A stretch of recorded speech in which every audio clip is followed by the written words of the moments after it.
So there have been a new round of ICE raids. This time, I believe it's in Mississippi. And some of the videos that we got from these raids are really, really disturbing. So let's take a look and then we'll discuss. Please, can I just see my mother, please? Parents taken away on buses, separated from their children. Her mom is the only one she has. That's her guardian. In immigration raids across Mississippi on Wednesday. I need my dad for me. My dad didn't do nothing. He's not a criminal.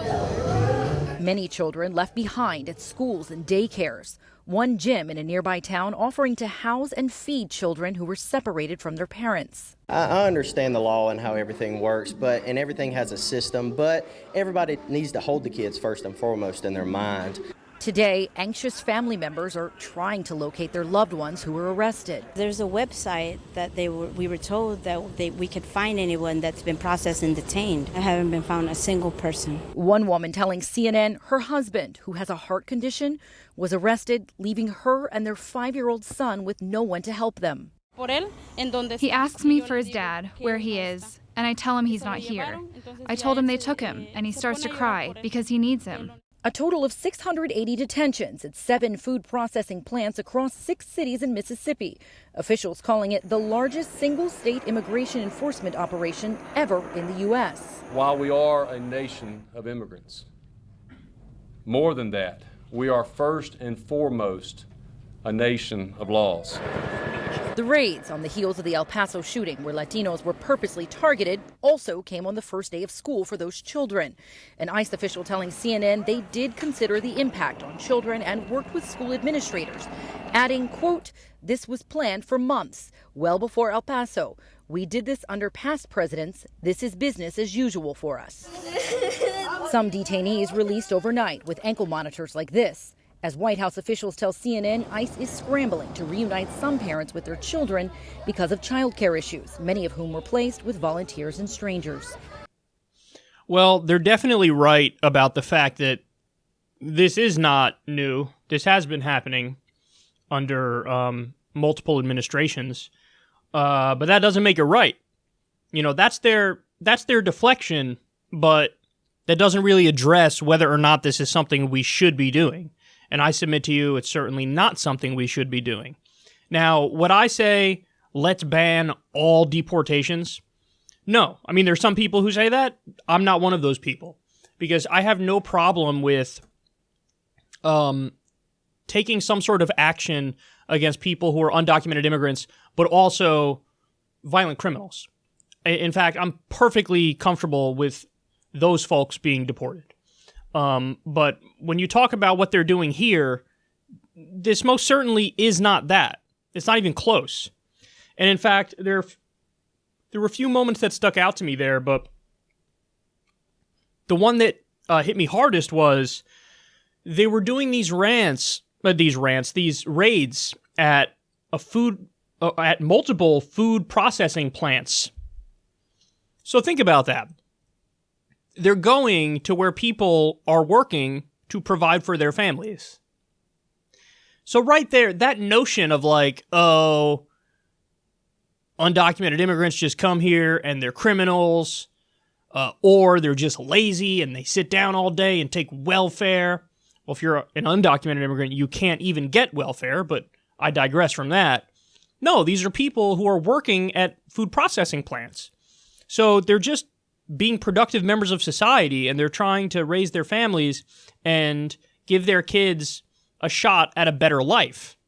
And before people jump in and say, well, but they're stealing those jobs from Americans, just understand that we actually had this experiment run, I believe it was in Alabama, where they had very harsh immigration rules at the state level, and basically the immigrants were gone over the course of a year or so because of those new laws.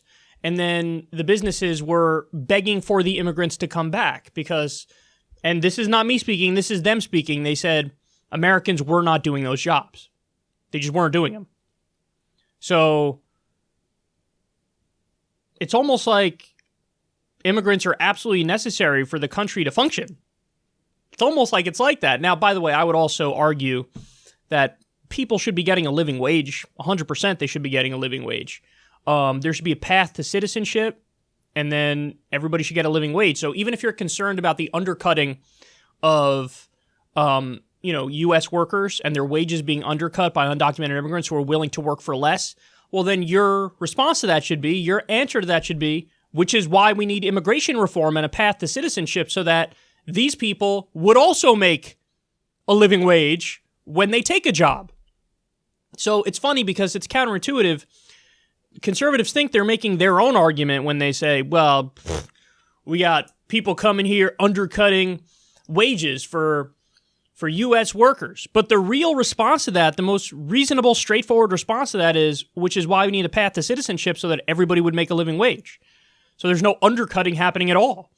And you could crack down on employers when they decide to go in a certain direction with their hiring practices. But again, these are people who are undocumented immigrants, but are productive members of society. And listen, in your mind, that's enough to just deport them, and in many instances, send them back to countries where they're totally unfamiliar, haven't lived in years, and have nowhere to go and nothing to do. If you think that's enough, well, then we just have a massive disagreement. Because the only time I'm really comfortable with doing deportations is not only if it's an undocumented immigrant, but it's an undocumented immigrant who is also a violent criminal of some sort.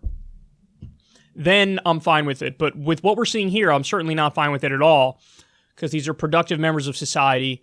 And also, if you don't have a human reaction to that kid crying, something's wrong with you, man. And a lot of these kids, because of the deportation of family members, or the family members just getting arrested, they have nowhere to go. So now they're in the house with strangers. Are you going to trust strangers with your kid? I certainly wouldn't. I wouldn't be comfortable with that. But they have no other option. So now the kids are with strangers, and you don't know what they're like. Are they maybe abusing the kids? We don't know. Would you roll the dice with random people looking after your kids? Now, maybe they're perfectly lovely, and they're looking after them. But even if they're perfectly lovely people and they're looking after them, it's still traumatizing for the kid to have their parents jacked from them for no good reason.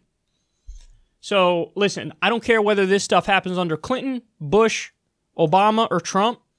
I would disagree with the deportation of non-criminal undocumented immigrants in all the administrations.